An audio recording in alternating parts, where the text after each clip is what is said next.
¿Qué tal? Muy buenas tardes, es viernes, estamos finalizando la semana y como siempre para todo el equipo de Noticiero Hechos, siempre es un gusto llevarle las noticias más destacadas de las últimas horas, lo que ha ocurrido tanto a nivel nacional como a nivel internacional. Como siempre aprovechamos también para saludar no solamente quienes nos acompañan a través de la señal de Canal 12, sino que también a través de Canal 11 y por supuesto para quienes están conectando con nosotros a través de Facebook Live. Raúl, buenas tardes. Celida, buenas tardes. Así es, llegamos al día viernes 22 de mayo del año 2020. Gracias por estar en nuestra sintonía. También saludamos a las personas que nos sintonizan a través de la señal de Telecentro 429 de DirecTV, esto en Estados Unidos. Saludos para todos. A continuación, un adelanto de las informaciones. Intestinomicina, además de Laboratorios López, una empresa del grupo Procaps, presenta. Santa Ana implementa un cordón sanitario para prevenir más contagios de COVID-19. Ese departamento ya reporta 113 casos confirmados. Los alcaldes están trabajando para llevar ayuda a los más necesitados con la pandemia. Se están distribuyendo víveres en varias zonas del país. Continúan llegando más salvadoreños que habían quedado varados en otros países tras la emergencia del COVID-19. Hoy arribaron de México 93 compatriotas quienes cumplirán cuarentena en un centro de contención. Otra persona muerta por COVID-19 y 85 nuevos casos se reportaron en las últimas horas en el país. La cifra de contagios se elevó a 1.725 y la de fallecidos a 33. En el mundo, el coronavirus ha cobrado la vida de más de 335.000 personas y los contagios se elevaron a 5.159.000. Estados Unidos, Rusia y Brasil son los 3 países donde se reportan más personas infectadas.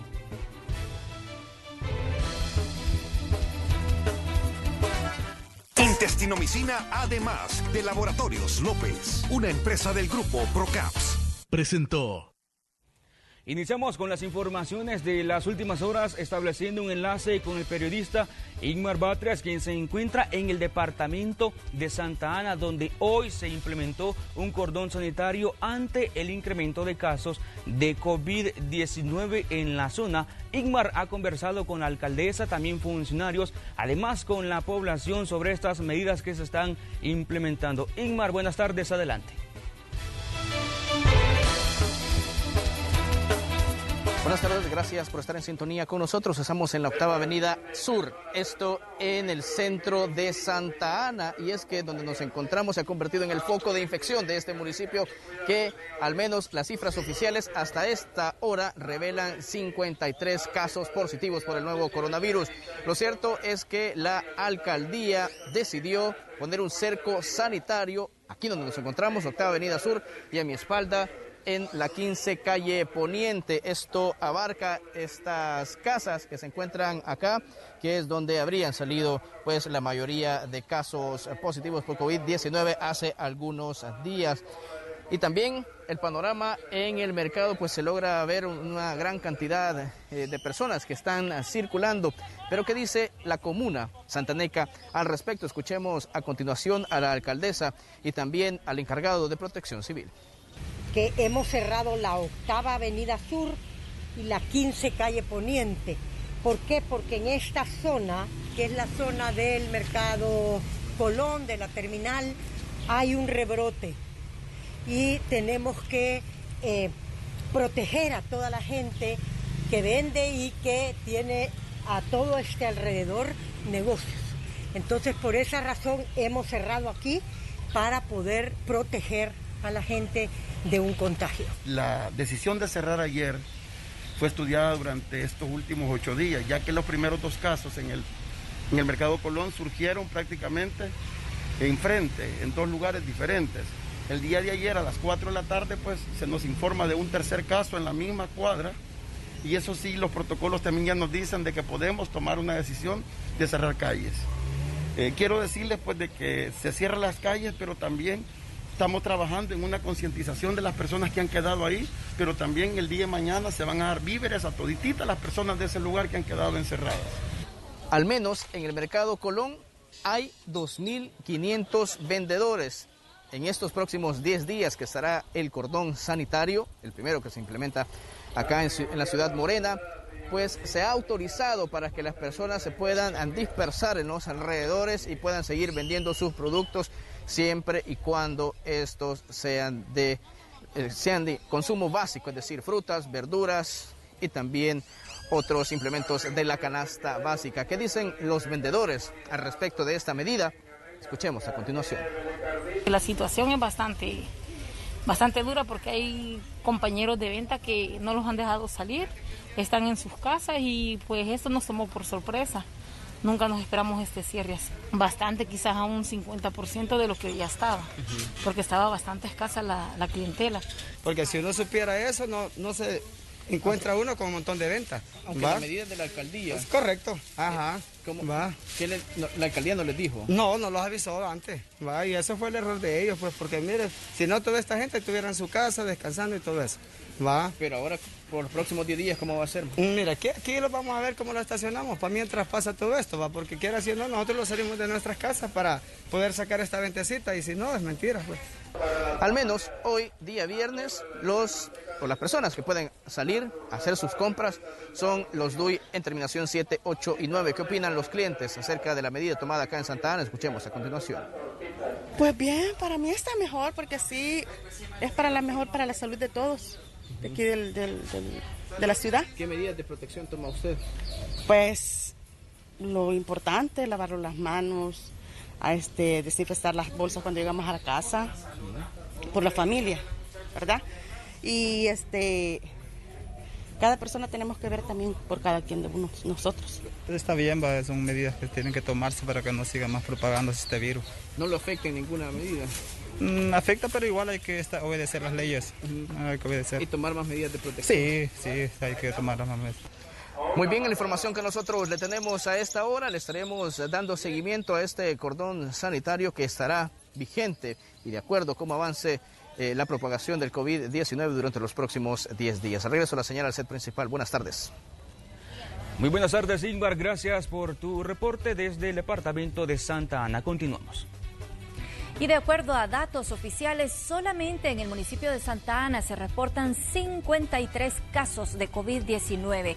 Debido a esto, las autoridades de la alcaldía están incrementando las medidas.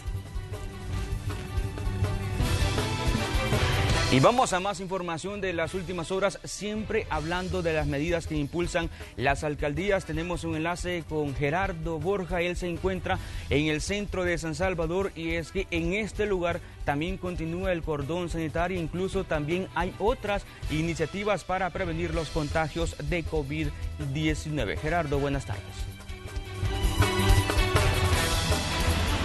Muchas gracias, compañeros. Qué gusto, amigo televidente, que se informe a través de Noticiero Hechos a esta hora. El edil Ernesto Mason le solicitó al Comité de Protección Civil Municipal el cordón sanitario en el centro de San Salvador hasta el 6 de junio. Esta es una fecha tentativa. Y también se aprobó la ley de emergencia hasta el 30 de junio.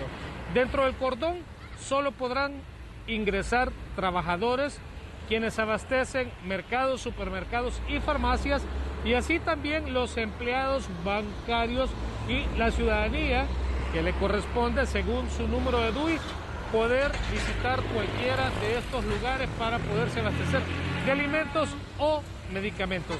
Hay que recordar que el cordón sanitario inicia, por lo menos en este punto donde me encuentro, desde el Boulevard Venezuela, de sur a norte hasta la Alameda Juan Pablo II, de igual forma, así de viceversa, y desde la 10ª Avenida Sur hasta la 25 Avenida Sur, con la intersección de la 25 Avenida Norte. Tómalo en cuenta, esas son parte de las modificaciones de la ley de emergencia aprobada hasta el 30 de junio.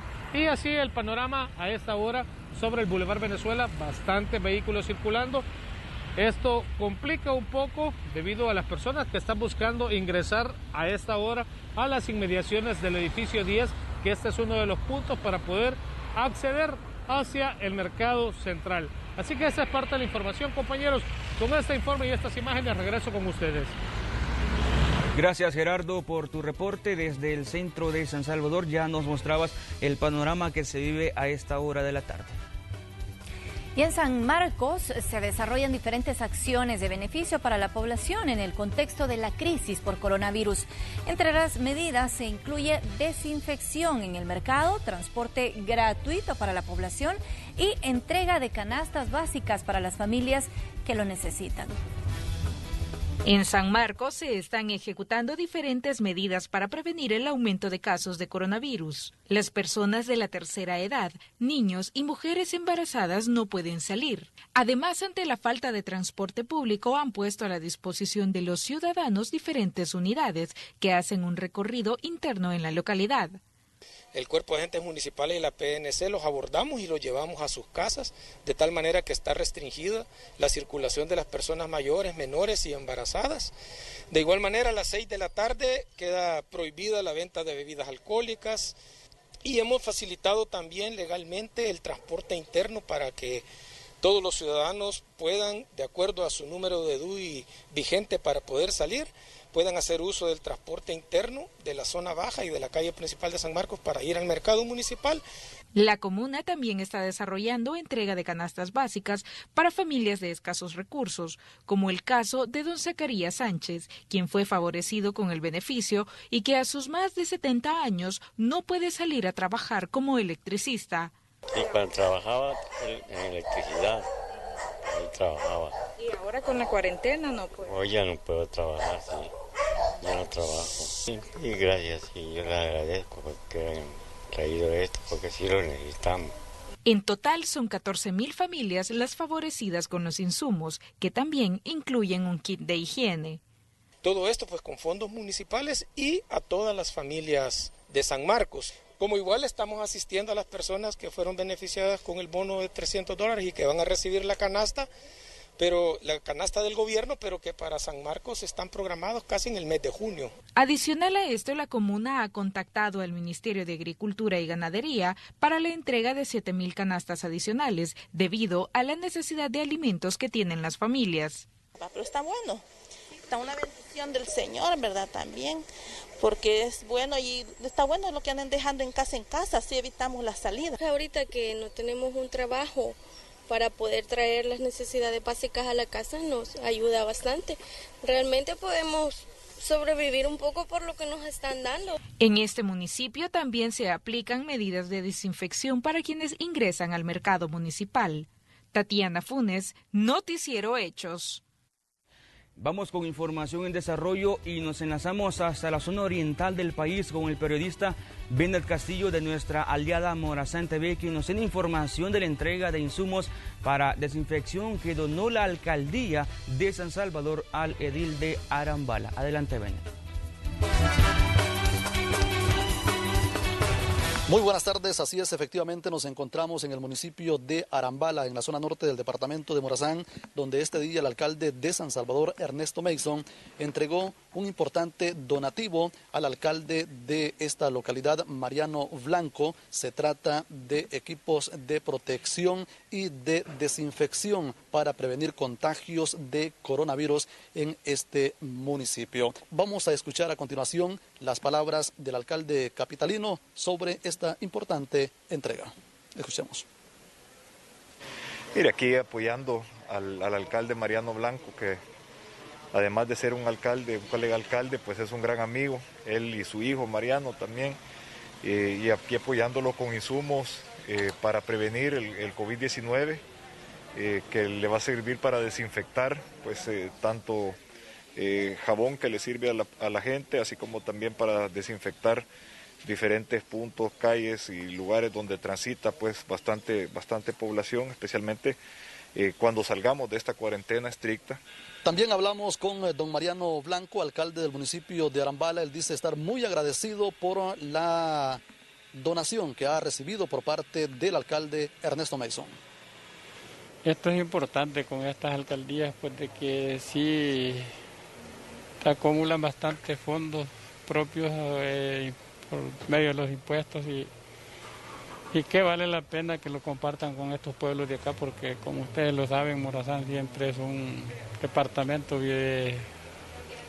que es un poco olvidado por la capacidad que tenemos en el departamento, que no hay mucha industria, no hay nada. Yo me alegro con él y ya le di las gracias por ello y esperamos que no sea solo ahora, porque la verdad es que sí lo necesitamos.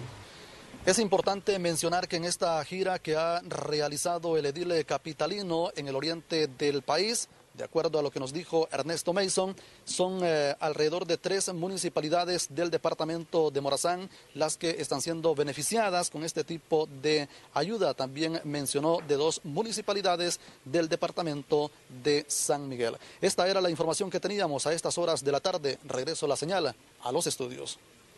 Muy buenas tardes, Bennett. Gracias por tu reporte desde Morazán. Y más información, la alcaldía de Ilopango entregó artículos de primera necesidad a las familias afectadas por las lluvias. La periodista Marcela Rivera nos tiene los detalles. Adelante. El 13 de mayo lo tienen muy presente las más de 200 familias que residen en la colonia Santa Lucía en Ilopango, luego que una lluvia les provocara inundaciones al interior de sus viviendas.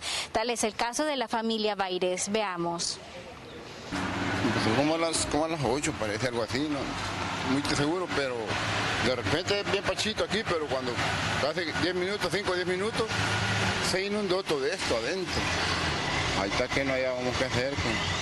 Y ya después tuvimos que sacar, se perdieron varias herramientas, como aquí tenemos un taller de enderezada y pintura. Sé que eso fue como un abrir y cerrar de ojos, porque nosotros salimos a vigiar con mi hermano a ver si, cuando comenzó la lluvia como bien fuerte, a ver si ya empezaba a llenarse.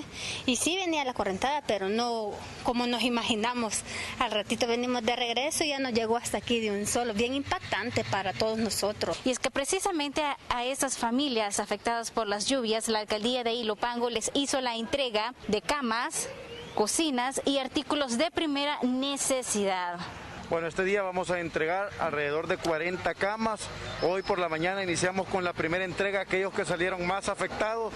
Vamos a ver de las 250 familias afectadas en esta zona de la Santa Lucía, 65 fueron las beneficiadas, el cual lo perdieron todo. Les vamos a dar cocinas, les vamos a dar camas, les vamos a dar también mesa, 4 sillas, y la idea es poderlos apoyar también con granos básicos. Han estado doctores de la Alcaldía Municipal y de Protección Civil Municipal, como el Hospital de San Bartolo, en esta semana verificando las condiciones de salud de ellos. Es una gran bendición de Dios, porque ahorita nadie estamos trabajando, porque como no se puede salir, gracias a Dios nos han ayudado bastante.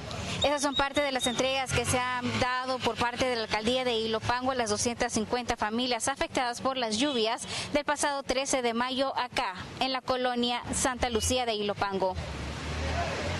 Muchas gracias por el reporte, Marcela. Feliz tarde. Vamos a la siguiente información. Si la gripe te va muy mal, toma Sudagrip, que tiene una familia de antigripales y posee elementos necesarios para aliviar esos síntomas de la gripe y poder descansar. Sudagrip lo puedes encontrar en farmacias, tiendas y supermercados de conveniencia más cercano. La vida es mejor sin gripe. Un producto de Laboratorios PAI. Vamos a revisar en este momento los datos oficiales en cuanto a la situación que tenemos por el COVID-19. Casos confirmados ya suman 1.725, de los cuales todavía 1.130 se mantienen activos. Son 562 personas las que afortunadamente se han recuperado. La cifra de los casos fallecidos se mantiene en 33. Por supuesto que nos mantenemos atentos a las actualizaciones que dan las autoridades, y la otra cantidad que sigue en incremento es la de pruebas que a diario se realizan. Ya suman 67.663. También es importante destacar que hay 1.112 casos sospechosos. Estamos hablando de personas que presentan síntomas que se les ha realizado la prueba y estamos a la espera de los resultados. Vamos a revisar la siguiente gráfica porque aquí es importante destacar que la mayoría de los casos son asintomáticos. Lo peligroso de esto es que son personas que no han presentado ningún síntoma, pero que sí han salido positivos a partir de la prueba y sí, por supuesto, que pueden contagiar a otras personas sin siquiera darse cuenta. Los casos críticos en este momento, según las autoridades, son 26 personas en condición muy crítica bajo vigilancia médica y graves son 66. También aquí han ido incrementando los casos. Muy importante estar atentos a las actualizaciones que están dando constantemente las autoridades en relación a estas cifras. Vamos a revisar a continuación una publicación que realizó el presidente de la República, Nayib Bukele, a través de redes sociales, y es que decretó este domingo 24 de mayo como el Día Nacional de Oración. Según informó el mandatario, el decreto presidencial ya fue publicado en el Diario Oficial.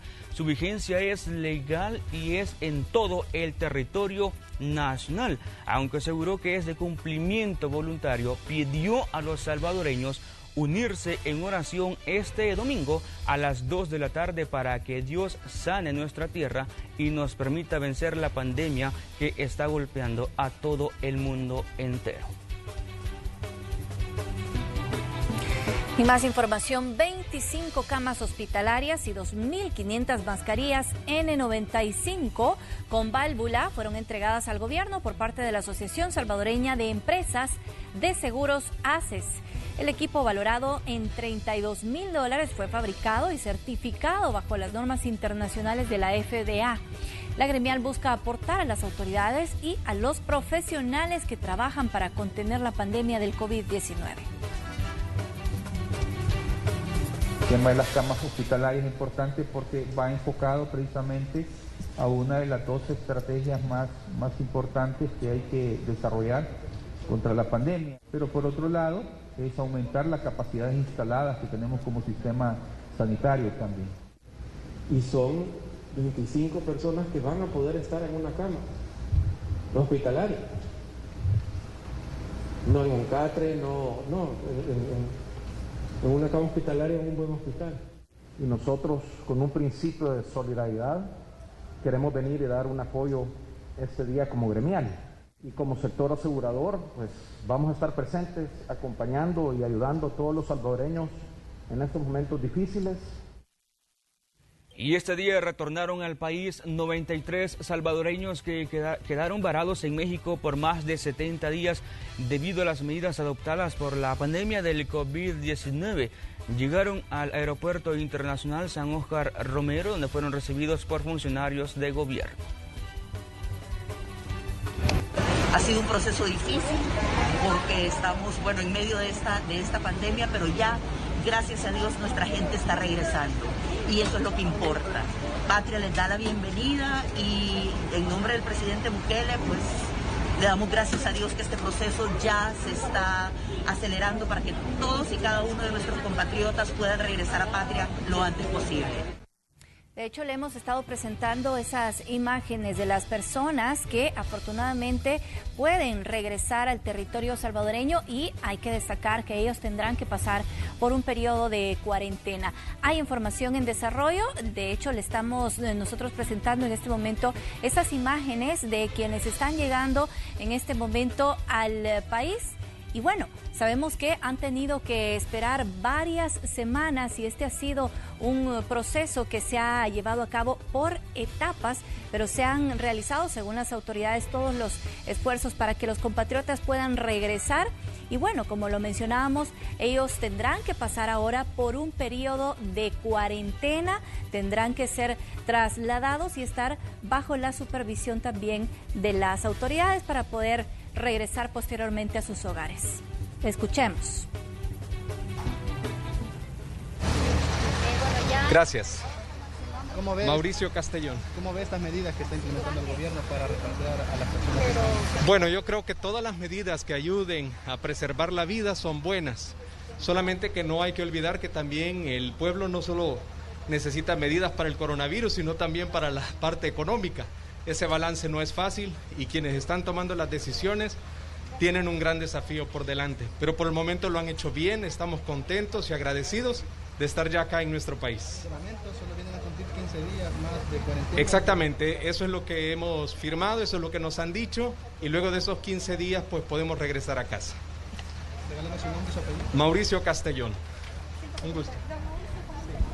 Bueno, y escuchábamos a una de las personas precisamente que ha llegado hace algunos minutos sus declaraciones manifestando que pues hay un acuerdo para que ellos puedan pasar algunos días en cuarentena. Él mencionaba son 15 días, ese es el acuerdo. Obviamente habrá vigilancia, se verifica que estas personas estén bien de salud para que puedan regresar a sus hogares. Sí, de hecho es el grupo que les mencionábamos hace unos minutos.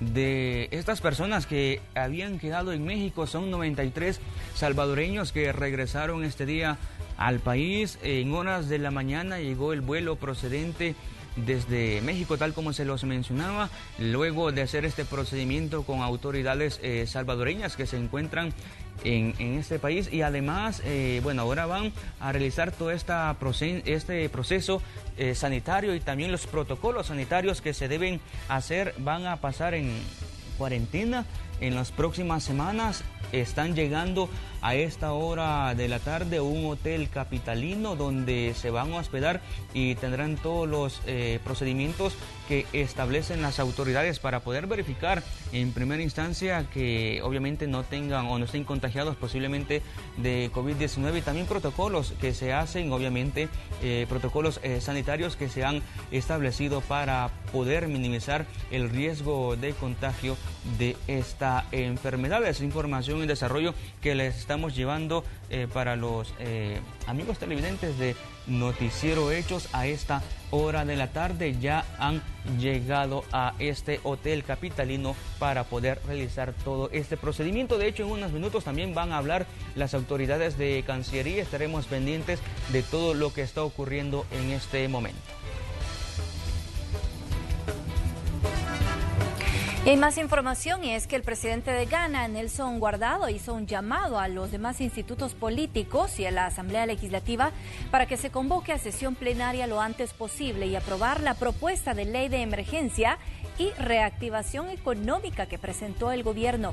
En la plenaria de esta semana, los diputados acordaron iniciar con el estudio de la propuesta del Ejecutivo hasta la próxima semana. Nosotros como Partido Ghana estamos en la disposición que si hoy mismo se convoca a plenaria nuevamente, estamos para apoyarlo. Creo que no debería de llegarse ni al lunes, de inmediato. Mañana mismo se podría convocar a un plenario extraordinario, convocar a la comisión correspondiente y hacer el análisis y el equipo de gobierno y poder emitir una ley de estado de emergencia acorde a las circunstancias. ¿Cómo es que para algunas cosas sí se puede y para la salud de los salvadoreños hay que esperar hasta el lunes o hay que esperar hasta la otra semana o cuando les venga en gana? No puede ser que la población juzgue si están actuando de la manera correcta o están arriesgando la salud de todo un país. No es... Y los invitamos a cumplir con las medidas para evitar más contagios de COVID-19 en el país. Recuerde que es esencial cumplir con la cuarentena domiciliaria para no exponerse al virus ni exponer a su familia. No salga de su casa a menos que sea necesario. Y si puede abastecerse de alimentos, hágalo. En su casa cumpla todas las medidas sanitarias posibles. También lave sus manos constantemente, utilice alcohol gel y cuando salga a realizar las compras no olvide su mascarilla y siempre practicar el distanciamiento social. Y con esa invitación vamos a hacer una pausa comercial y también le dejo la invitación para que se quede con nosotros porque en minutos regresamos con más noticias.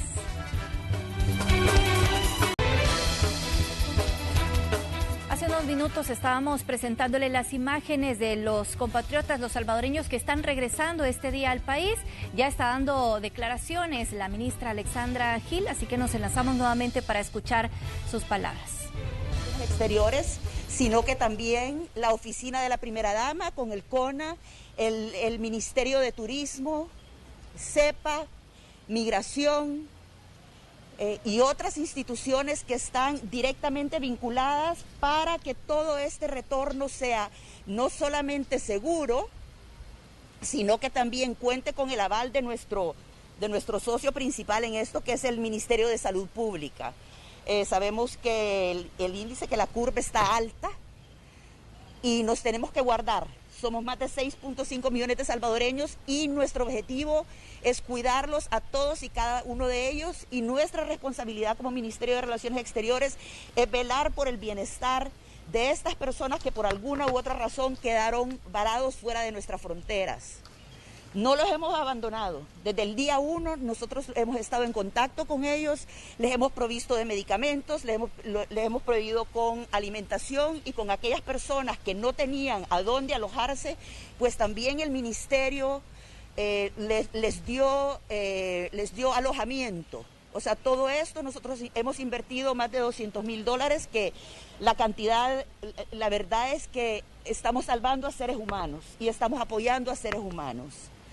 El gobierno del presidente Bukele y nuestro país orgullosamente ha sabido mantener la contención, las medidas han sido drásticas.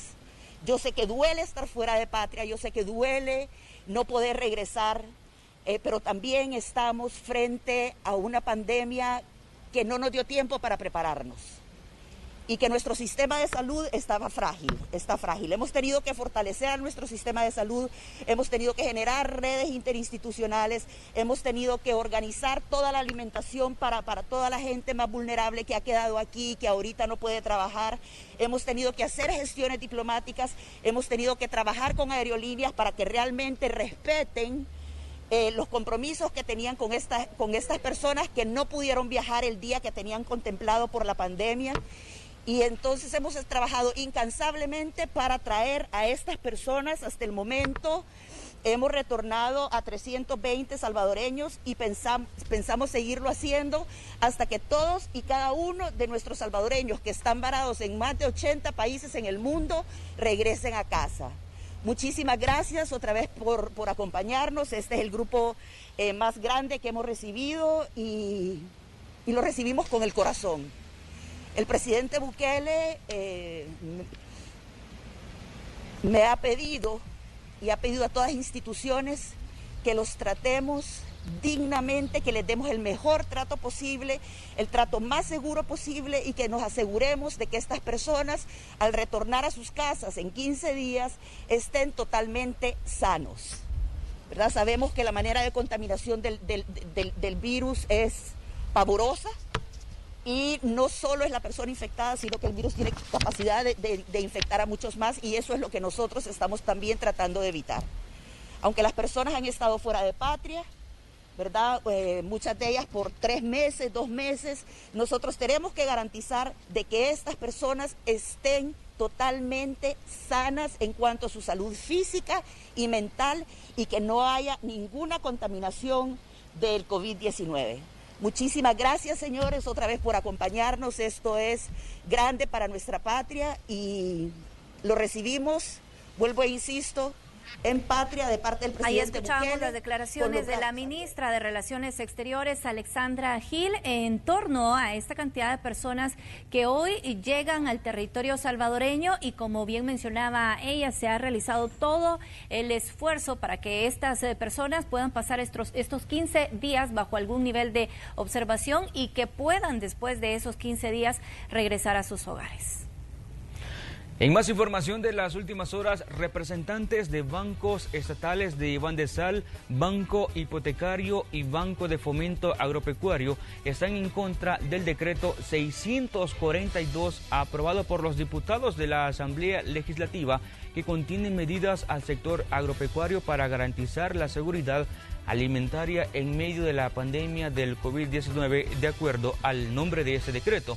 Argumentan que el proyecto de ley del cual no participaron al momento de ser formulado pone en riesgo la estabilidad financiera al establecer la creación de créditos con tasas de intereses anual no mayores al 5%. El tema de la seguridad alimentaria es ultra estratégico. Es un tema en el que todos estamos de acuerdo. Aquí estamos sentando posición porque la forma en que se nos quiere instruir que lo hagamos es una forma imposible de realizar. En la ley de bancos se establece cuál es la forma de determinar tasas de interés. Esta facultad no le correspondía a la Asamblea Legislativa. Entonces la seguridad jurídica, el orden económico, la libertad económica y la libertad de contratación claramente pues nos afecta a nosotros como entidades bancarias estatales. Manejar tasas del 5% nos llevarían a un punto de desequilibrio financiero. En pocas palabras o en palabras sencillas, nuestros ingresos serían menores que nuestros costos de operación. Y eso inevitablemente nos llevaría a un quiebre bancario que quizás el más afectado a la larga sería el mismo sector agropecuario. Y las autoridades de la Universidad de El Salvador dicen tener problemas con la transferencia del presupuesto por parte del Ministerio de Hacienda. 11 millones de dólares tendrían que haber sido entregados a la universidad en marzo. Carla Goche se encuentra con el vicerrector administrativo de esta institución educativa para darnos los detalles. Adelante, Carla. Buenas tardes, me encuentro con el vicerrector administrativo Juan Rosa Quintanilla, que nos va a comentar un poco acerca de la falta de presupuesto que está enfrentando la Universidad del Salvador. Vemos que debido a esta emergencia han tenido dificultades, el Ministerio de Hacienda todavía no les ha proporcionado esos 11 millones que estaban destinados para atender los proyectos de la universidad. ¿Cómo han enfrentado esta situación? Bueno, hay que decir que la Universidad de El Salvador tiene en su presupuesto dos fuentes de financiamiento. Uno es el Fondo General, que actualmente ronda alrededor de 91 millones de dólares, y los recursos propios que son 11 millones de dólares, los cuales provienen de proyectos académicos especiales que la universidad genera. Al momento hemos tenido inconveniente, dado que, como se decía, 11 millones de dólares no han llegado a las cuentas de la universidad, y eso restringe la adquisición de bienes y servicios, porque eso es la cantidad de más o menos 7 millones de dólares, así como también el programa de jóvenes talentos, que se ve limitado a partir de que hasta este momento únicamente nos han entregado 200 mil dólares de 600 mil, así como Universidad en Línea, un proyecto que afortunadamente funciona en la universidad y nos permite mantenernos a flote en el proceso de virtualización de la educación superior. Tenemos un déficit de 500 mil dólares, así como también en la financiamiento de activos fijos por 2 millones de dólares. ¿Cuántos estudiantes estarían afectados si este presupuesto no llega a la universidad? Bueno, la población estudiantil de la Universidad de El Salvador ronda alrededor de los 60.000 estudiantes, pero que al no tener el financiamiento para proyectos específicos, alrededor de 6.000 estudiantes se ven limitados estrictamente en poder tener un proceso de enseñanza-aprendizaje virtualmente, de manera que un porcentaje bastante alto también tiene dificultades, dado que no tiene los recursos de equipo para poderse conectar a las diferentes clases virtuales, y pues hacemos el llamado al gobierno para que nos acompañe en ese esfuerzo de que los estudiantes más pobres de este país que vienen a la Universidad de El Salvador se vean beneficiados y poder continuar con la formación de los mismos. Bueno, esta es parte de la información que tenemos hasta esta hora. Seguiremos ampliando en la emisión estelar de Noticiero Hechos. Regreso a la señal. Buenas tardes. Muy buenas tardes para ti, Carla. Gracias por el reporte. Si envía remesas a El Salvador con las empresas Vigo de Western Union, Vía América, RIA y MoneyGram, el envío tiene 0 costo o tiene descuento durante todo mayo. Consulta en las redes del Ministerio de Economía las modalidades de envío de cada una de ellas. Y por quinto día consecutivo, el gobierno central continúa entregando paquetes alimenticios a nivel nacional. El informe completo a continuación. Y le doy las gracias porque ningún presidente se había preocupado por la gente. son las palabras de agradecimiento de don Marino García Pérez, salvadoreño que recibió un paquete de alimentos por parte del gobierno central en medio de la pandemia del COVID-19. Tiene claro que ningún presidente en la historia se había preocupado en llevarles alimentos hasta sus hogares. Lo agradecemos, en primer lugar, de parte de mi familia, y yo soy una persona que ando buscando a Dios y siempre lo llevamos en oración para que le dé fuerza y le dé sabiduría para poner más en las manos de Dios y así pues, ¿verdad?, contrarrestar todo lo que están haciendo pues líderes de diferentes partidos que están en contra de lo que él está haciendo. Pero al igual que don Marino, cientos de salvadoreños agradecieron la ayuda que mantiene el Ejecutivo desde hace 5 días a nivel nacional. Muy agradecida con el gobierno y se le agradece en el alma porque él ha pensado y piensa mucho en el pueblo y se les agradece a ustedes por el esfuerzo que andan haciendo también y la voluntad que tienen de estar ayudando con él y para el pueblo. Yo les agradezco en primer lugar a Dios y en segundo lugar al presidente y en tercer lugar a ustedes por su esfuerzo que andan repartiendo los alimentos en los hogares. Bendición de Dios, Dios se los pague al superior de la nación y Dios se los pague a ustedes que los buscan hasta la casita, ¿verdad? Yo se los agradezco, ¿verdad? Que ningún gobierno había hecho esta regalía. Las autoridades gubernamentales reiteraron que la ayuda es con el propósito de solventar la crisis alimenticia que está dejando la pandemia y que por ende duplicaron la meta de entregar 1.7 millones de paquetes alimenticios a 3.4 millones. Bueno, este día hemos venido hasta San Matías, Departamento de la Libertad, para poder hacer la entrega de los paquetes solidarios del programa de emergencia solidaria del presidente Nayib Bukele y estamos llevando ayuda a los más necesitados de este municipio. Estamos cubriendo todos los cantones, todos los caseríos y estamos llevando ayuda a todos los salvadoreños, dadas por salvadoreños. En el 5º día consecutivo de la entrega casa por casa de los paquetes alimenticios se realizó en algunos municipios de San Salvador, La Libertad, Cuscatlán, La Paz, Sonsonate, San Miguel y Morazán. Los encargados de la distribución son el Ministerio de Obras Públicas, Gobernación, Defensa y sus diferentes direcciones. Nelson Quinteros, Noticiero Hechos. Vamos ahora a cambiar completamente de información porque también durante esta emergencia los animales, especialmente perros y gatos, muchos de ellos están siendo afectados y pasando situaciones críticas para lograr su alimento. El periodista Luis Alberto López habló con encargados de refugios de animales abandonados y nos presenta un adelanto de un informe que está preparando. Adelante, Luis. Así es, muy buenas tardes. En el marco de esta emergencia por la pandemia, por la cuarentena, también hay muchos animales, especialmente perros y gatos, que se encuentran en situación de calle, que no solo están sobreviviendo al maltrato, al abandono, sino también por la falta de alimentos. De esto hablamos con algunas personas que se dedican al rescate y también a velar por los derechos de los animales, y estas fueron sus valoraciones.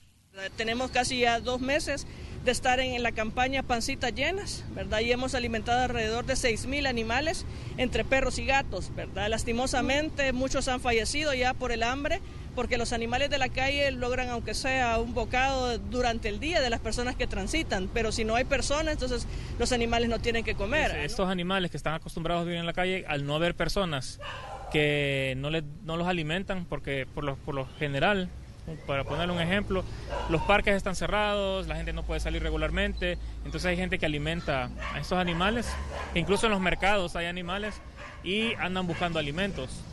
Entonces hay personas que se encargan de alimentarlos, pero ahora la situación está irregular y los animales andan buscando alimentación. También nos manifestaron que en estos días se ha incrementado el maltrato hacia los animales. Pero estos detalles se los estaremos brindando en nuestro noticiero de la noche. Muy buenas tardes. Muy buenas tardes, Luis, gracias por tu reporte. Sin duda estaremos pendientes también de cómo muchos animales, en este caso perros y gatos que pasan en la calle, también se están viendo expuestos y en problemas para conseguir sus alimentos. Continuamos. Vamos a hacer nuevamente una pausa comercial, pero al regresar un mensaje importante de Banco Agrícola que ustedes no se pueden perder. Ya volvemos.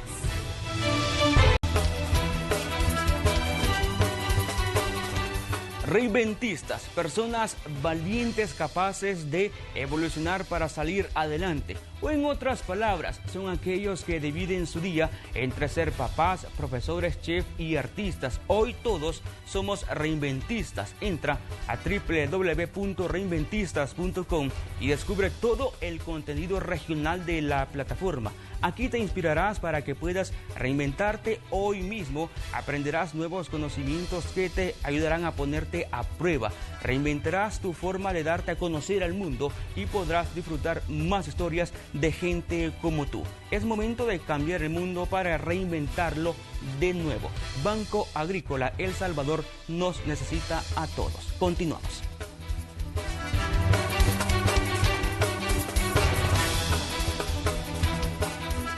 Momento de conocer lo más destacado en el ámbito internacional. Vamos con Graciela Rajo. Así es, vamos a iniciar nuestro recorrido a nivel internacional en los Estados Unidos, específicamente en Nueva York, porque el gobernador Andrew Cuomo asegura que se encuentran en el pico de la pandemia. La periodista Laura Sepúlveda se encuentra en el lugar de los hechos y nos actualiza. Adelante, Laura. Por fin hemos llegado a la cima de la montaña, se han comenzado a aplanar las cifras en el estado de Nueva York, epicentro de la pandemia, y así lo ha destacado el gobernador Andrew Cuomo, quien dice que las cifras en este momento se comienzan a estabilizar. Pese a eso, somos el 25% de los casos a nivel nacional que se han registrado precisamente sobre esta pandemia, el COVID-19, que en el estado de Nueva York ha cobrado 37.500 vidas. Y me encuentro precisamente en una iglesia en Boonton, New Jersey. Esto debido a que este es uno de los muchos lugares religiosos que comienza a reabrir para recibir confesiones de sus feligreses. También recordemos que estos espacios religiosos han sido autorizados en el estado de Nueva York para que las personas puedan tener estos encuentros entre menos de 10 personas, lo que quiere decir las congregaciones deben mantenerse en un número limitado, pero la idea de poder reabrir esto es darle también una esperanza a las personas que más golpeadas han estado a cuenta de esta crisis, y se comienza a mirar otro punto de cómo se podría estabilizar toda el área triestatal de esta costa, de esta zona de la costa este de los Estados Unidos, y por eso el trabajo sigue siendo mancomunado, por eso se sigue definiendo qué va a pasar con las playas, estos lugares de congregación que para esta época del año estamos esperando con gran ansiedad para saber si vamos a poder regresar. Por lo pronto, Nueva York como ciudad ha decidido no reabrir las playas, pero se permitirá a las personas que vayan a caminar en estos lugares. Desde Boonton, New Jersey, soy Laura Sepúlveda de La Voz de América. Gracias, Laura Sepúlveda, por la información. Así las cosas en Nueva York. Mientras tanto, el presidente de los Estados Unidos, Donald Trump, dijo en una conferencia de prensa en una planta de fabricación de automóviles que el país no volverá a cerrarse si ocurre un segundo pico de contagios. El mandatario dijo: si ocurre, se irá apagando incendios, pero sin paralizar la economía. De los Estados Unidos nos vamos a ir hasta Sudamérica, específicamente hasta Lima, Perú, donde varias familias han dado el último adiós a personas que han fallecido a raíz del COVID-19. Sin abrazos de condolencias y con apenas unos pocos familiares que mantienen la distancia, así se realizan los funerales de los fallecidos por COVID-19 en el cementerio El Ángel de Lima. Antes de la pandemia, las familias peruanas velaban a sus muertos en casa y luego acudían en masa a los cementerios. Nada de eso se puede hacer ahora. Los ataúdes son retirados de los hospitales y llevados en camioneta hasta los nichos de cemento adquiridos por el Ministerio de Salud para las víctimas del nuevo coronavirus.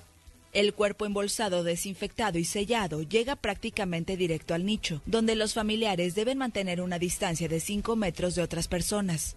Un sacerdote dispone de pocos minutos para una pequeña oración por el fallecido. Desde el 22 de marzo, las autoridades sanitarias dispusieron que los fallecidos por el nuevo coronavirus deben ser cremados, salvo en las ciudades o pueblos donde no hay crematorios, en ese caso son enterrados. Perú es el segundo país de América Latina con más contagios y registra más de 109.000 casos del nuevo coronavirus. Y mientras tanto, Brasil superó la cifra de 20.000 muertos por COVID-19 y algunos residentes de medicina protestaron. Esto porque según ellos no se les ha pagado el salario desde hace 2 meses.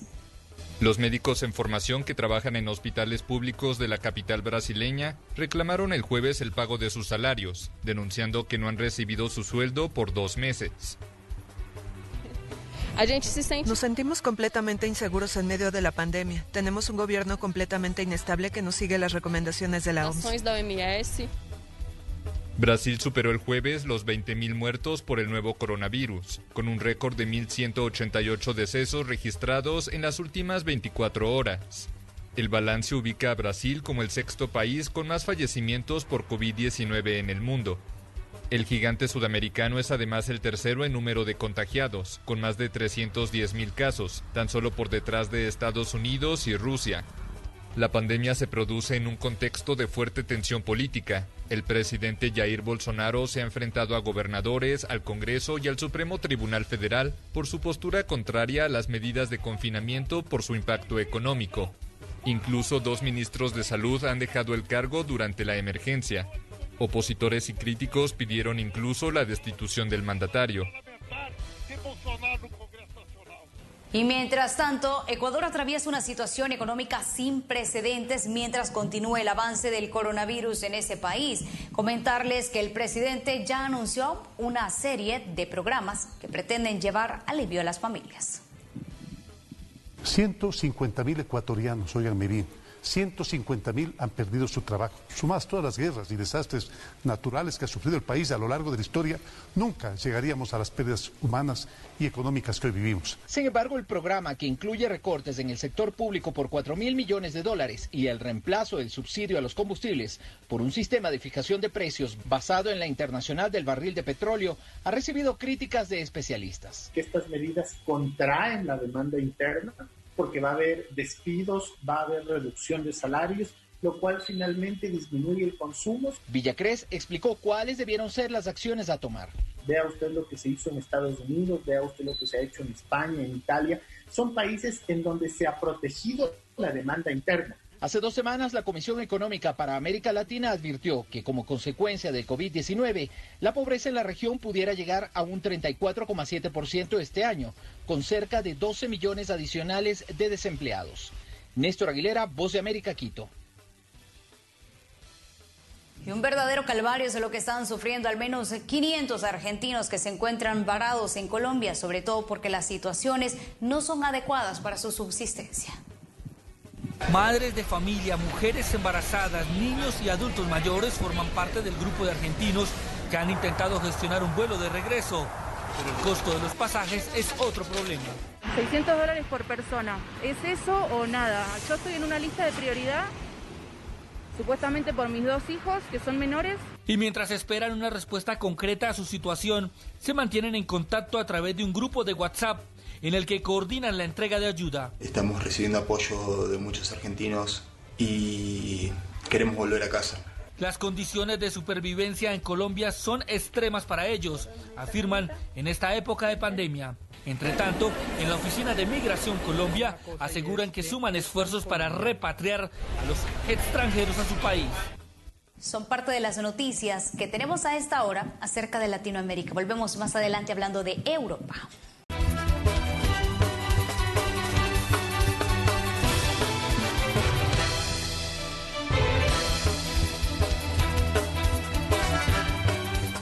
Gracias por continuar en nuestra sintonía. Nos acompaña en el estudio la diputada del partido Arena, Milena Mayorga, con quien vamos a conversar acerca del conflicto entre los órganos de Estado por los decretos de emergencia emitidos durante la pandemia del COVID-19. Diputada, bienvenida y gracias por acompañarnos. No, gracias a ustedes por invitarme. Es un placer estar acá. Gracias, diputada, por estar con nosotros acá en Noticiero Hechos. Hay bastantes temas políticos de agenda nacional que nos gustaría tratar con usted. Empezando, la situación al interior del partido Arena, ¿cuál es la perspectiva que usted tiene de este instituto político al cual usted pertenece? ¿Se ha podido reunir con el nuevo presidente Eric Salguero? Y además, ¿qué ha pasado, por ejemplo, con las reuniones de fracción. ¿Asiste usted, la convocan a las reuniones o para tomar decisiones que se está haciendo en la fracción de Arena? ¿Están divididos, diputada, o cuál es el panorama? Sí, bueno, yo desde hace más o menos un año o más ya no estoy siendo convocada a las reuniones del partido Arena, específicamente la fracción, desde que yo le externé, luego de la gran derrota que tuvo el partido Arena en las elecciones, que iba a trabajar de mano del presidente por las necesidades del pueblo salvadoreño, tendiendo un puente de entendimiento.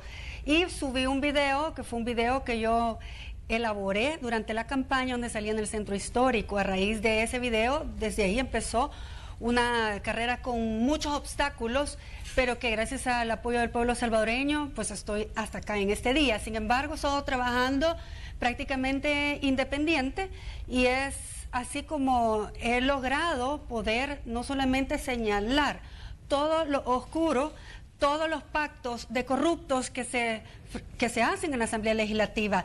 Y esto me da muchísima más independencia y libertad, ya que el artículo 125 de la Constitución así lo establece, pero en el día a día, cuando tú estás en la Asamblea Legislativa, cuando estás dentro de una fracción, te dan lineamientos, y a veces esos lineamientos no van de acuerdo a lo que yo concibo de cómo se deberían de estar dando las cosas. Por ejemplo, ustedes saben que yo he sido implacable en cuanto a los temas de corrupción, y esta etapa es una etapa vergonzosa, porque estamos jugando con la vida de los salvadoreños. Estamos viendo un Arena SASB que está prácticamente haciéndole la plana a la empresa privada, está poniendo todo el aparataje para que se abra la economía cuando por salud sabemos que no se puede hacer. La tesis es esta, es muy sencilla. Se abre la economía, tienen los trabajadores y los empleados, los obreros, que ir a sus centros de trabajo, se contagian, llevan el virus a las casas. ¿Y qué pasa? La familia salvadoreña pues va sufriendo el impacto de esta pandemia, que es letal. Y con esto, los muertos, ¿a quién se los van a tildar? Al gobierno central, por incapaz, porque eso sabemos que es así la agenda, que lo tildan de incapaz, de dictador, de violador de derechos humanos, cuando sabemos que en la región, incluso El Salvador, es el que tiene más números de tomas de pruebas del COVID, y que precisamente en Honduras y en Guatemala estamos con unas medidas muy similares. Entonces, ¿qué pasa? Estamos en un periodo preelectoral en donde ya las vidas las ponen a un lado, la salud del salvadoreño la ponen a un lado, y se están mejor ellos afianzando, tener patrocinios, tener financistas para sus campañas políticas. Y vemos un pacto oscuro, un pacto entre Arena y el FMLN, en donde fueron oponentes y además mantuvieron al país muy polarizado, y en esta ocasión los vemos trabajando de la mano. El pueblo salvadoreño no es tonto y sabe que los verdaderos voceros han sido los médicos y las enfermeras, que nos han estado pidiendo, solicitando a los diputados, a la Asamblea Legislativa, que no rompamos la cuarentena domiciliar, porque estamos en la etapa más peligrosa. Diputada, ¿se ha reunido con el nuevo presidente de Arena? ¿Ustedes le han abierto las puertas o pasó como las situaciones anteriores? Lamentablemente, don Eric, incluso yo a través de las redes sociales le he externado mis posiciones y lo mal que está haciendo, porque prácticamente hay una nula presencia de parte de él, está haciendo la agenda de la empresa privada, y esto cada vez más le va a pasar una factura al Partido Arena. Ya el Partido Arena casi que viene en un desgaste que es natural, y sobre todo por aquellas coyunturas como por ejemplo no dar los votos para desaforar al doctor Quijano, que lo van a mantener toda la vida en categoría de sospecha. ¿Por qué no permitir que él se fuera a defender a los tribunales y que los demás colegas pudieran seguir su vida política, su carrera política? Pero todo aquel que votó para no desaforarlo, le van a pasar una factura muy grande, porque quiere decir que nosotros estamos avalando que se puedan sentar todas aquellas autoridades en la política con los pandilleros, y esto es sumamente delicado. Entonces son parte de esos grandes fracasos que ha tenido este nuevo presidente, que sabemos que fue a raíz de la renuncia de López Davison, que también estuvo señalado por irregularidades en una de sus empresas, y que no vemos realmente un liderazgo claro en Arena, y es por eso que prácticamente se le está haciendo un COENA paralelo, y es donde vemos a la ANEP ahora dictando cuál es el camino que tiene que seguir la fracción de Arena. Diputada, ¿cuál es el lineamiento que ha dado particularmente el partido Arena en torno a todo lo que está ocurriendo en la Asamblea Legislativa y relacionado específicamente a la aprobación de los préstamos? Porque se ha hablado mucho de la necesidad que existe en este momento, la emergencia, pues obviamente se requiere de fondos y parece que hay algún nivel de organización ahí al interior de la Asamblea. De hecho, se ha hablado mucho también de intereses oscuros, pero ¿qué se pretende? ¿Qué se busca con esto? Bueno, lo que pasa es que sabemos que el viejo manual de compra de gobernabilidad es cosa del pasado. Eso ya no existe, eso ya pasó, ya eso se erradicó dentro de la Asamblea Legislativa y por eso es tan difícil ahora tomar acuerdos que sean de nación. Y al final los diputados tienen que buscar fuentes de financiamiento para sus campañas políticas. Y estoy hablando de todos los partidos políticos. Y es por eso que los nuevos financistas están dentro de la ANEP. ¿Quién va a manejar la chequera de toda la empresa privada? El presidente de la ANEP. Y es por eso que se están tirando lineamientos desde la ANEP a la fracción de Arena. Sin embargo, quiero aplaudir el hecho democrático de los alcaldes, que es la columna vertebral del país, que hayan asistido al llamado que no y que rechazó el presidente Eric Salguero, y también no acudieron los diputados de la fracción que yo represento, pero los alcaldes sí acudieron a este llamado y por supuesto que le dijeron al presidente que cuentan con ellos para el trabajo territorial, porque hay que estar del lado de los salvadoreños. Sabemos que las alcaldías serían donde nuestros muertos van a ir a parar, a los cementerios municipales. Y sobre todo aquí lo más grave es que no se está escuchando a nuestros voceros. Sabemos que del Hospital San Rafael nos lo pidieron, del Bloom nos lo pidieron, y del Rosales nos lo pidieron, y cada día salen más videos de los verdaderos voceros de los médicos y enfermeras solicitando que no se rompa la cuarentena domiciliar. Y el problema es ese tira y encoge entre los poderes, porque al final es inconstitucional una ley de emergencia nacional inconsulta con el gobierno, inconsulta con el ministro de Salud, el ministro de Hacienda, y así no se va a lograr caminar, y es por eso que el presidente anunció un veto. Ahora, el día de ayer se ingresó un nuevo proyecto de reactivación económica, pero también que tiene que ver con la salud de los salvadoreños, porque tenemos que basarnos en un modelo que incluso INCAE le ha dado al gobierno, en donde se habla por etapas, y la etapa que nos encontramos ahorita es de que nos quedemos en casa, y está muy limitada el quehacer de la empresa privada. Al final, pues son grupos de poder que van a influenciar muchísimo, y lo están haciendo en la fracción de Arena, inclusive respondiendo a ellos y no respondiendo a nuestros verdaderos voceros que nos piden que no abramos el país. Yo estuve hace un par de días también con los comandos de salvamento, y me hacían la misma solicitud, porque ellos son los que trasladan a los enfermos a los hospitales, y ellos saben y lo están percibiendo de primera mano que es una epidemia letal y que la estamos viendo de menos, porque hay colegas diputados, y me avergüenzo por esto, que le están llamando gripita, que están diciendo que estamos exagerando, y han dicho que incluso es una bendición. Y no es así. ¿Quiénes son, diputada? ¿Pueden mencionar quiénes son los que se están expresando? Ustedes saben, en las redes sociales, y lamentablemente son colegas de mi fracción, que han dicho este tipo de, o han catalogado a la pandemia como algo de menos. No es así. El jefe de seguridad de la Asamblea Legislativa se encuentra en la UCI, en el Hospital Militar. O sea, ya está el COVID en la Asamblea Legislativa, y también a otros elementos de seguridad. No podemos ver de menos esta enfermedad que es letal, pero si la quieren ver como una gripita, si la quieren ver como algo que se está exagerando, como una bendición, allá la conciencia de ellos, pero la mía no. Yo voy a seguir luchando porque nosotros podamos velar por la salud y la vida de los salvadoreños, porque la economía tiene que abrir, y vendrá también ya la etapa para que nosotros podamos inyectarle la economía, sobre todo a las MIPYMES, que creo que es el 70-80% de la fuerza productiva de nuestro país.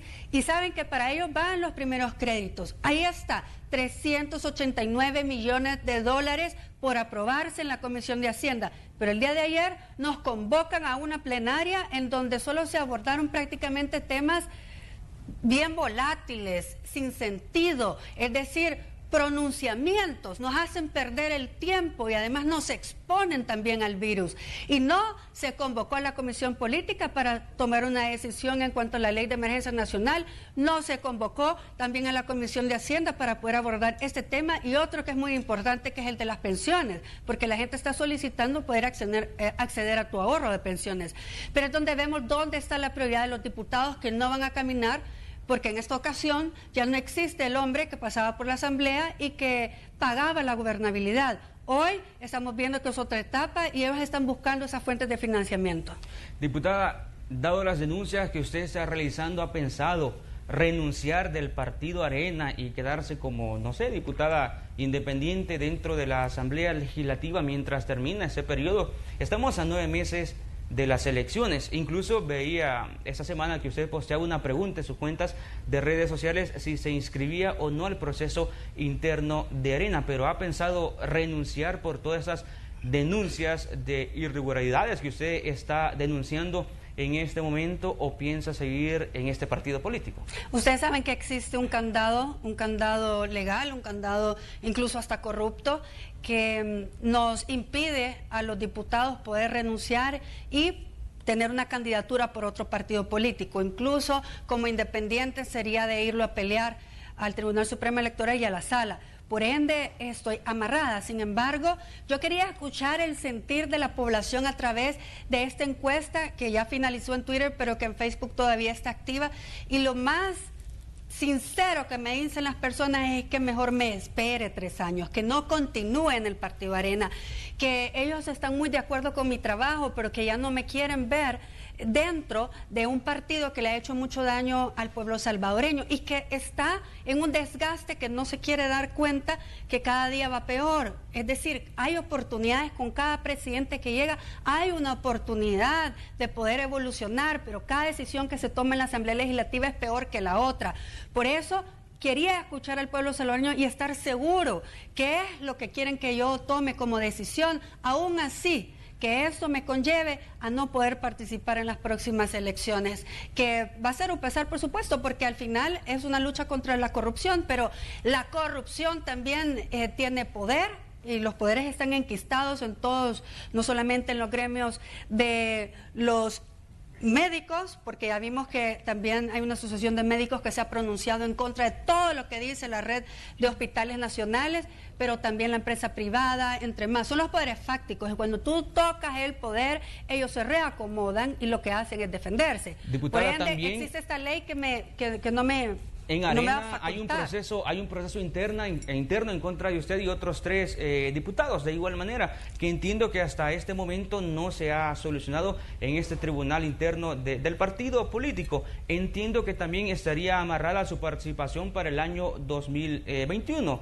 para las próximas elecciones. Es decir, que prácticamente en el tiempo que queda el proceso interno que lleva el partido en contra de usted y otros 3 diputados y lo que dice la ley de partidos políticos, lo más probable es que usted no participe para el próximo año, diputada. Esto es lo irónico, que ellos quieren defender la democracia en nuestro país y no son democráticos dentro del partido. No puede ser que exista un caso abierto en donde ni siquiera ha pasado de la primera instancia, que es el tribunal de primera instancia del partido, en donde ya hay una resolución del Tribunal Supremo Electoral a mi favor para que me resuelvan lo más pronto y ellos hacen oídos sordos, no les importa. Al final quieren impedir que yo continúe en esta carrera política y que continúe denunciando los actos de corrupción y los actos oscuros que suceden en la Asamblea Legislativa, pero no me van a detener. Al final creo que es un movimiento y vendrán más en este sentido, porque no podemos nosotros seguir desangrando así a El Salvador.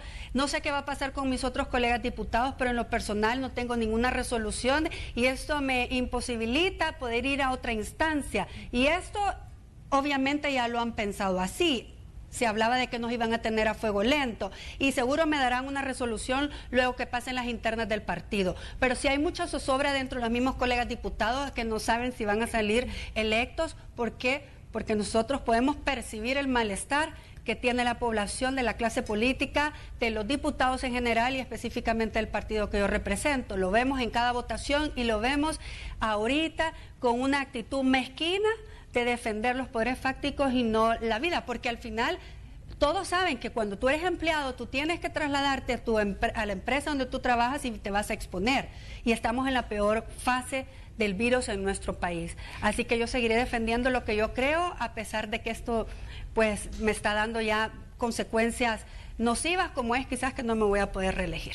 Diputada, ayer se daba a conocer sobre estos elementos al interior de la Asamblea Legislativa que lamentablemente han resultado positivos a COVID-19. De hecho, usted mencionaba que uno de ellos está en condición bastante delicada. Me gustaría saber cuáles fueron los protocolos que se han seguido ahí en la Asamblea Legislativa, si se han investigado nexos, si a ustedes como diputados les han llegado a hacer las pruebas para verificar que todos estén negativos a COVID-19 o por lo menos las personas más cercanas a estas personas que resultaron positivas. Y me llamaba mucho la atención que ayer en las declaraciones que daba el doctor Quijano pedía que se instalara un cerco sanitario en la Asamblea por parte del Ministerio de Salud, cuando en su momento él planteaba y decía que estos cercos eran inconstitucionales.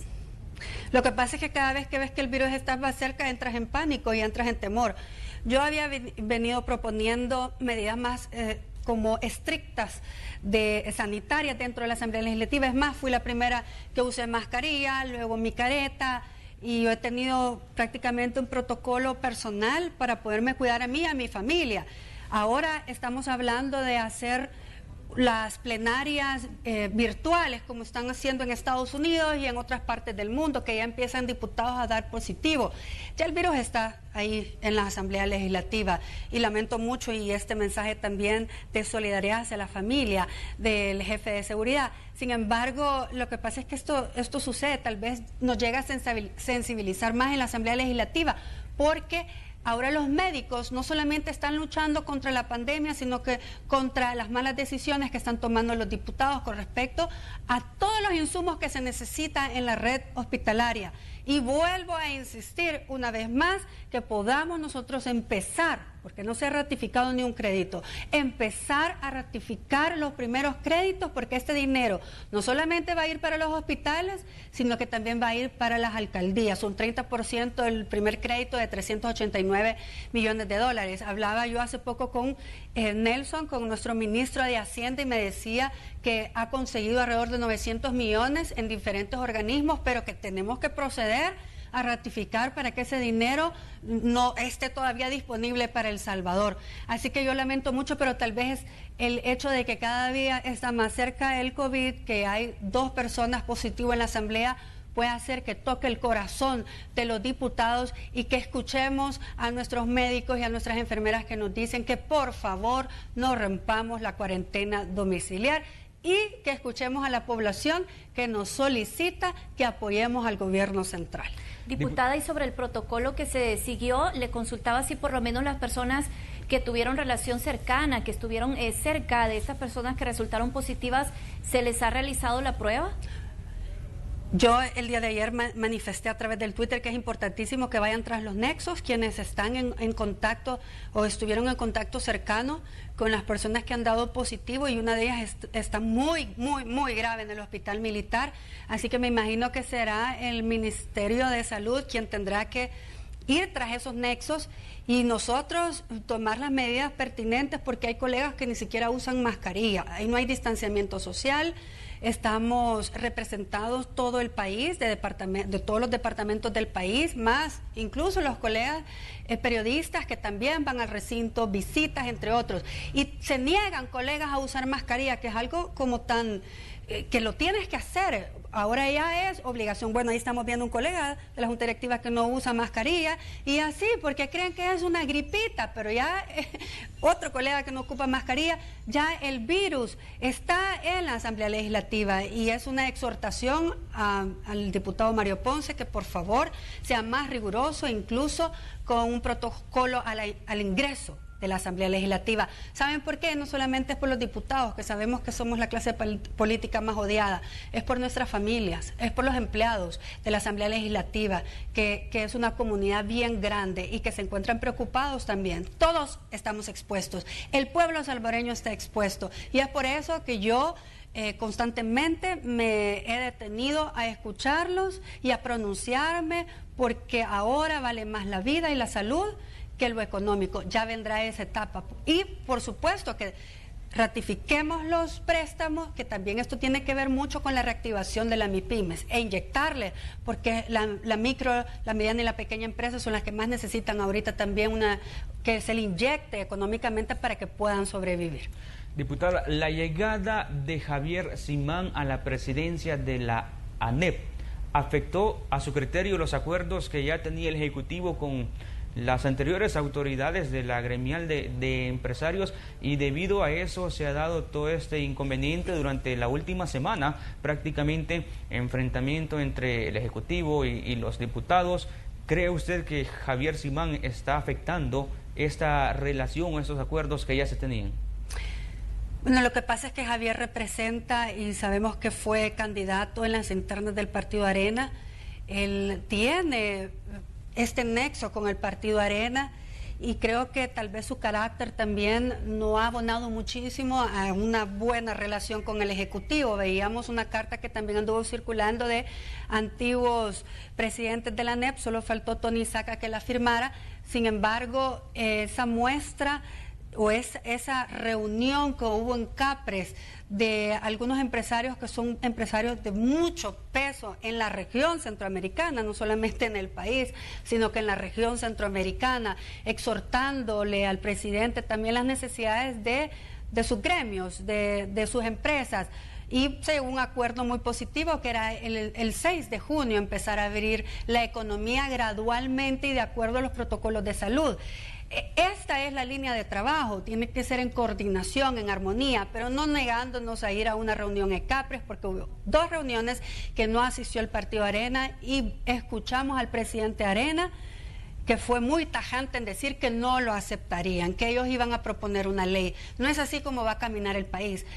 Sabemos que esto ya huele a elecciones, que ya se están haciendo matemáticas y cálculos, pero es muy mezquino estarlo haciendo en base a la sangre y a la salud del pueblo salvadoreño. Así que yo exhorto a un diálogo que siempre exista, cuando falle una vez, que se vuelva a intentar, y por mi parte estar trabajando objetivamente desde la Asamblea Legislativa y darle las herramientas a El Salvador, porque estamos hablando que no podemos ver que cada vez que aprobamos un crédito va a ser para beneficiar al presidente Bukele, va a ser para beneficiar a El Salvador, porque El Salvador es el que está siendo golpeado por esta pandemia y la región centroamericana ahorita también. ¿Y cree que continúa con aspiraciones políticas entonces Javier Simán, diputada, de acuerdo a lo que usted ha visto?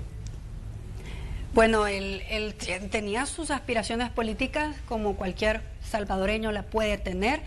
Sin embargo, no logró ser el candidato de Arena y de la coalición de Arena, y quizás buscó otro lugar donde poder tener incidencia y ser protagónico en el quehacer del país, pero no es siendo una persona o representando un gremio que al parecer solo le interesa lo económico y no las vidas y la justicia social del pueblo salvadoreño. Entonces acá sí creo que tendrán que ellos evaluar cómo está su estrategia y buscar un acercamiento sincero por el bien de los salvadoreños, y que también no tenga mucha injerencia en la fracción de Arena, porque incluso yo era parte de un chat que él administraba, y una vez antes de tomar la presidencia, pues nos elimina a los que no estamos de acuerdo en la línea partidaria de este momento, y entonces esto quiere decir que sí tiene una influencia.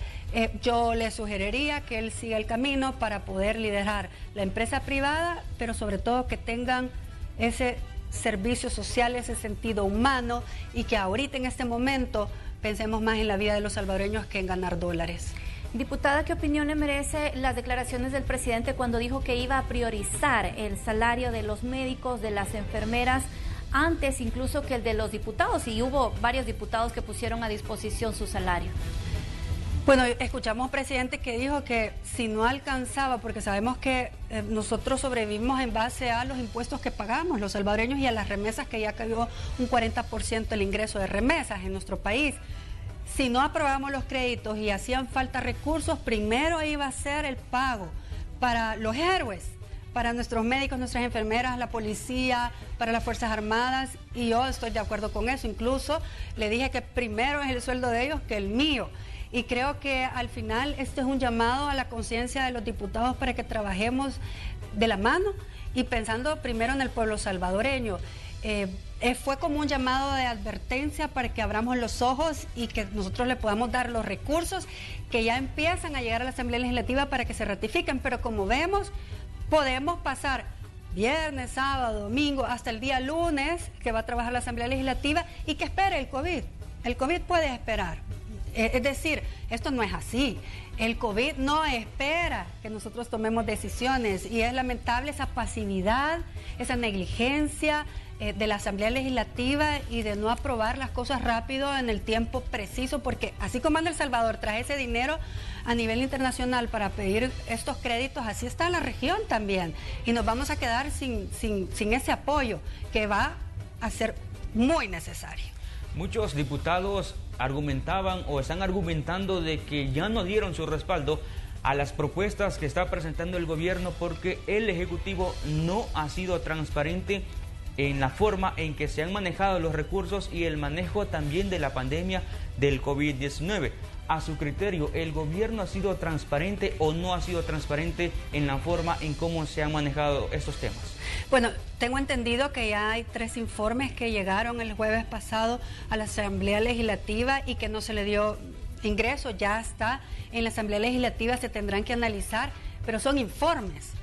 Es la Corte de Cuentas quien tiene que velar porque cada compra que se ha hecho sea de la forma más transparente. Eso es lo que esperamos todos los salvadoreños. Eso es lo que espero yo, que no exista corrupción, que una emergencia no se vuelva a prestar como en el pasado para robarle a El Salvador. Así que mientras más informes, mientras más transparencia exista, es mejor. Y también... ¿Pero hay algún indicio, diputada? ¿Alguno de los diputados al interior de la Asamblea ha mencionado algún indicio o algo que pudiera parecer malicioso del uso de los fondos? Bueno, lo que pasa es que si hacen señalamientos los deberían de hacer adecuadamente e inclusive ir a los juzgados con las pruebas pertinentes, no solamente decirlo porque están en constante pugna con el Ejecutivo. Llamar, ¿por qué no?, al ministro de Hacienda, llamar a la cartera que ha estado haciendo las compras para poderle preguntar si ven alguna irregularidad, pero no ha sido así, Célida. Es decir, es importante la transparencia y yo estoy a favor de la transparencia. Yo no soportaría, igual que el pueblo salvadoreño, más actos de corrupción, ni en este ni en otro gobierno. Sin embargo, es la Corte de Cuentas quien le toca fiscalizar. A nosotros solo recibir los informes, que ya hay informes dentro de la Asamblea Legislativa. Y en las reuniones de CAPRES yo abordé este tema y les decía que mientras más informes puedan llevarnos detallados, va a ser mejor.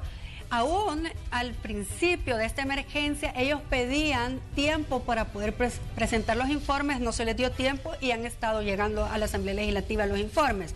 Así que yo creo que es importante que si hay algún acto irregular, pues se vaya a denunciar y se transparente lo más posible esto de parte del gobierno para que nosotros sepamos que se está invirtiendo bien el dinero. Sin duda hay bastantes temas, diputada, para tratar. Lamentablemente concluimos la entrevista en este momento. Sus palabras antes de finalizar. No, agradecerles por este espacio que ha sido muy amplio para poder darles un poco el análisis de la coyuntura y lo que nosotros estamos haciendo en la Asamblea Legislativa. Y vuelvo a exhortar a la Asamblea Legislativa, a los colegas diputados, que agilicemos una vez más los créditos, que podamos aprobar esos créditos para que El Salvador pueda contar con este dinero para hacerle frente a los estragos de esta pandemia, que no es una gripe, que no es algo que nosotros tengamos que minimizar, es realmente una enfermedad letal y no queremos que los muertos sean por parte de la Asamblea Legislativa, por lo menos yo no quiero que eso quede en mi conciencia. Muchas gracias, diputada, por acompañarnos y por externar también sus posturas a través de este espacio. Gracias a ustedes y bendiciones al pueblo salvadoreño. Vamos a un corte, regresamos.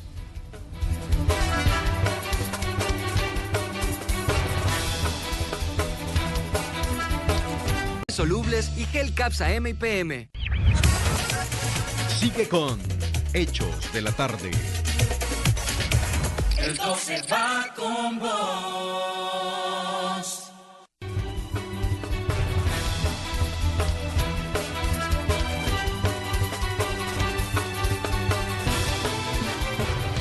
Vamos a información en desarrollo a esta hora de la tarde, 2:49.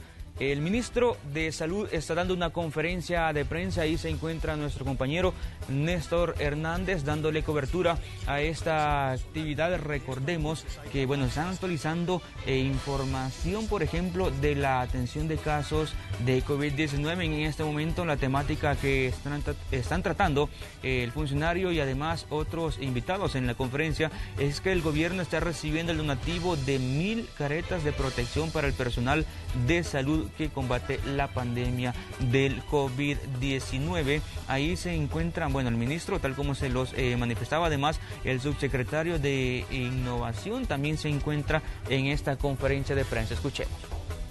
Higiene, y de esa manera nunca faltó bandejas para comida, platos, vasos, cubiertos, bolsas para transporte de alimentos, para transporte de paquetes alimenticios, envases para bebidas, manteles, bolsas de envase primario, envase secundario, etcétera. Estuvimos muy ocupados y con toda responsabilidad haciendo estos productos para enfrentar la crisis. El tercer eje fueron los insumos críticos para la atención de esta misma crisis, a donde podemos incluir cajas protectoras para intubación, basureros cerrados accionados por el pie, bolsas rojas, bolsas de los diferentes colores para desechos bioinfecciosos y para uso en hospitales, en albergues, en centros y por supuesto también en las industrias y en las instituciones que todavía están trabajando. Y tenemos otro tipo de bolsas y otro tipo. Vamos a noticias internacionales con Graciela Rajo. Adelante, Graciela. Continuamos en nuestro recorrido a nivel internacional hablando de la Organización Mundial de la Salud, que asegura que todavía le hacen falta $900 millones para poder atender la pandemia del COVID-19. La Organización Mundial de la Salud dijo que le faltan $900 millones para financiar su respuesta al coronavirus durante una reunión de la Junta Ejecutiva el viernes. En su primera reunión virtual para la Junta, el director general Tedros Adhanom dijo que la OMS había trabajado día y noche para coordinar una respuesta global a la pandemia. Tedros dijo que la OMS publicó su primer paquete integral de orientación para el COVID-19 el 10 de enero y dijo que desde entonces ha emitido casi 100 documentos técnicos. Señaló que la organización ha trabajado con múltiples plataformas tecnológicas. Desde febrero, aseguró que la OMS ha convocado a más de 400 investigadores en todo el mundo para identificar las prioridades de investigación y que están rastreando más de 700 ensayos clínicos en todo el mundo. El lunes, el presidente de los Estados Unidos, Donald Trump, envió una carta a Tedros en la que amenazaba con poner fin a la financiación de la agencia a menos que se comprometiera a mejoras sustanciales en los próximos 30 días. Este es un informe de Kelly Abrego para la RNA. Y en Rusia parece que están teniendo muy buenas noticias porque el presidente Vladimir Putin dijo que el brote de coronavirus ha comenzado a disminuir, creando un ambiente positivo para aliviar las restricciones. Actualmente Rusia ocupa el segundo lugar después de Estados Unidos en el número de infecciones con 326.448 casos, incluidas 3.249 muertes. El líder ruso dijo que una caída constante en los nuevos casos prepara el escenario para un mayor levantamiento de las restricciones, pero también enfatizó en la necesidad de mantener la capacidad hospitalaria en caso de una nueva ola de contagios. Y ahora nos vamos a ir hasta Japón, donde también se realizan alianzas, esto para sacar a flote una economía dañada por la pandemia del COVID-19. El ministro de Finanzas de Japón, Taro Aso, y el gobernador del Banco de Japón emitieron una declaración conjunta el viernes prometiendo desplegar todos los medios disponibles para ayudar la economía en medio de la pandemia de coronavirus en curso.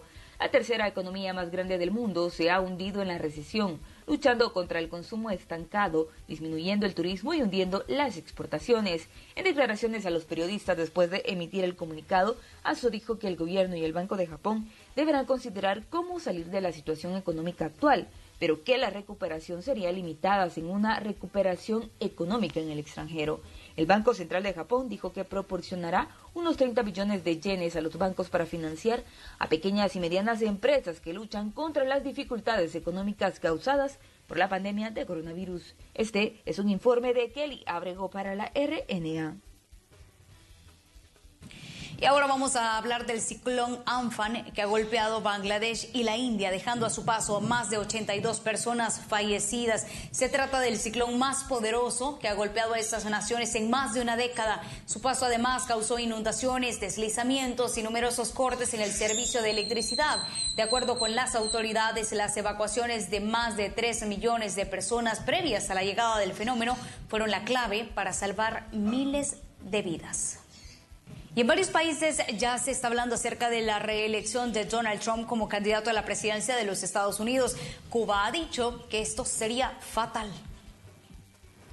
Porque vamos a poner 2 balitas. El gobierno cubano mira de reojo las elecciones de noviembre en Estados Unidos y tiene claro cuál sería el peor escenario para las relaciones bilaterales. El peor es que ganen los republicanos, es el peor escenario. Ahora, porque sería una continuidad, por lo menos, de la actual política de agresividad contra nuestro país y de la actual política de agresividad hacia América Latina y el Caribe. El gobierno de Donald Trump dio marcha atrás a la política de apertura que inició su antecesor Barack Obama, que restableció relaciones en 2015 tras medio siglo de antagonismo. Durante 2019, Washington reforzó el embargo vigente desde 1962 e incluso en medio de la pandemia criticó el envío de brigadas médicas cubanas a 24 países para luchar contra el coronavirus. Yo diría que la relación está en el punto más bajo de los últimos años. Pero es muy difícil ser superlativo y decir cuál es el momento más bajo de la relación. Hay que recordar que este país ha sido objeto de invasión militar, de agresión de invasión militar, de amenaza nuclear. El pasado 30 de abril, un emigrado cubano disparó 32 balazos contra la fachada de la embajada cubana en Washington, un acto calificado de terrorista por La Habana. Aunque el atacante fue detenido inmediatamente, Cuba no ha recibido ninguna comunicación oficial de la Casa Blanca, lo que considera un silencio cómplice. A pesar de la tensión, la isla descarta tomar la iniciativa en una posible ruptura de relaciones. No es la intención, pero nada se puede descartar. Más información a continuación.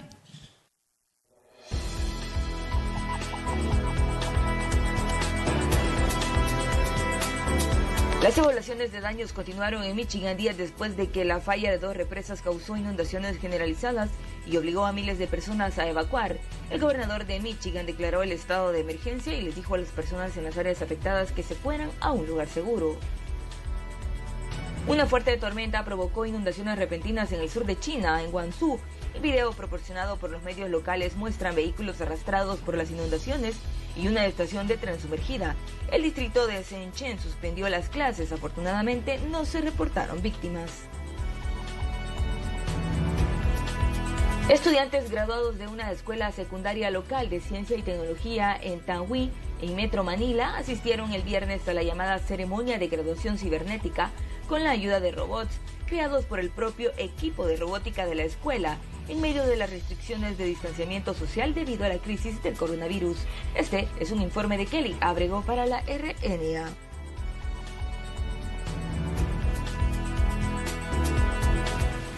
Ahí teníamos las noticias más destacadas de las últimas horas en el ámbito internacional. Así concluimos esta emisión de noticias. Gracias a usted por habernos acompañado. Así es, también les deseamos pase feliz fin de semana.